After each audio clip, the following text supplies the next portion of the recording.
further the bat from Bell. Slip and a forward short leg for Harash round the wicket to the right hand. He pushes into the offside, and this time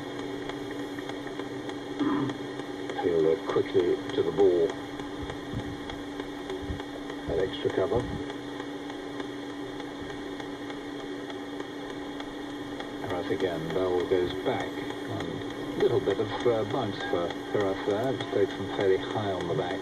Bat by Bell. And the weather really brightening up.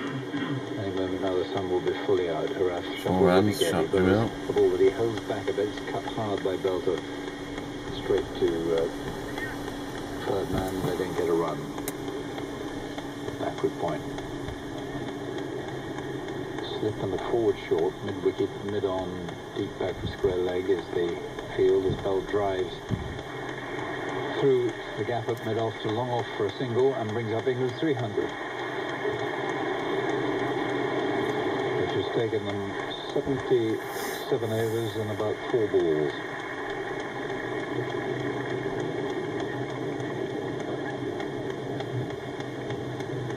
Bell up to 81.